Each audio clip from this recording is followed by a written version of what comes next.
It's very confusing, and it really just seems like they were very slipshod about all of it. But they're going to have to show intent. And I just want to close with the fact that they just snuck in yesterday a $10 million budget line on the New York State budget to defend anybody who's being targeted by Donald Trump. I wonder who that's supposed to help. Kathy Hochul, Governor, if you sign this, we're going to remember next year when you run for re-election. Yeah, think about all those people who were stabbed and hurt on her watch in the subway system, and it took her forever to send in what needed to be sent in. This has nothing to do with her official duties. There's no reason I should pay for it.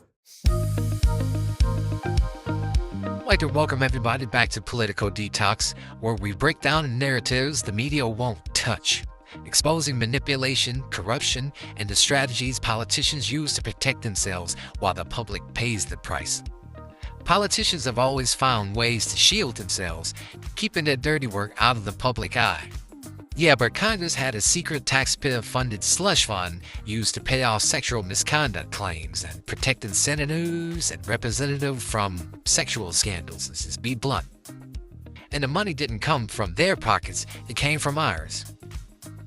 The scheme ran for decades. They were funneling millions into quiet settlements, letting politicians escape accountability while the public had no clue it was even happening. It took exposure and outrage before Congress finally shut it down. But by then, so many careers had been protected and so many scandals silenced that it barely scratched the surface of what had already been covered up. Now let's look at New York State under Kathy Hochul and tell me this doesn't look familiar. Congress had a secret slush fund. It was a blueprint really for political cover-ups. Let's look at Representative John Conyers, a longtime congressman out of Michigan who quietly settled sexual harassment allegations using taxpayer dollars. Now, the moment it came to light, the pressure forced him to resign, but the damage was already done. And that slush fund allowed predators to keep their power as long as they paid off the problem before it got too messy. Then came Al Franken, once a rising Democrat star until misconduct allegations piled up. He was pushed to resign, but the real question is, would he have left at all if that slush fund hadn't been exposed? The whole thing relied on one thing: public ignorance. Congress bet on the fact that voters wouldn't connect the dots, and by the time everyone realized the system was rigged, the damage had already been done. Sound familiar again? Kathy Hochul's alleged slush fund. It's just a new twist on New York. Speaking of New York, let's flip it over to New York.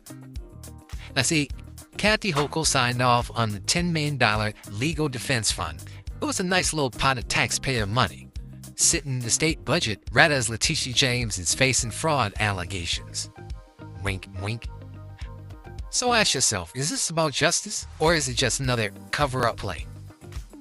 Politicians never take the hit themselves. They create buffers. Funds, loopholes, things that shield people while the public pays for it. Congress did it with sexual misconduct settlements. Now Hochul might be doing it with fraud charges, making sure that Letitia James would never face real consequences. This isn't about one case. It's about a pattern, a system that's been running unchecked for decades. Now, if civil penalties are replacing criminal charges, does that mean that Letitia James is getting a free pass? I want to touch upon the political and social fallout. In other words, what happens when the public finds out about what's been going on? Congress's secret slush fund got exposed, and the backlash forced lawmakers to end it. So what happens when the people catch on to what Hochul and New York State might be doing? Will we see the same outrage? Will New York lawmakers be forced to repeal this fund, just like Congress had to scrap theirs? Or will Kathy Hochul and Letitia James just slip through the cracks, relying on what they consider their loyal voter base that she knows is really uninformed, just like Congress kept its secrets buried for years? Now, if this breakdown is opening your eyes, make sure you hit that subscribe and just drop your take in the comments. Let's build a discussion and keep exposing the manipulation happening in politics. Same playbook, different players. The only difference is whether anyone else is gonna blow the whistle this time. I'd like to thank y'all for watching Political Detox. If you want to dig deeper into these power plays, check out either of these two videos. They're located right at the top of your screen. Just pick one. Okay, one hopefully will lead you to the next one. Until next time, thanks for watching.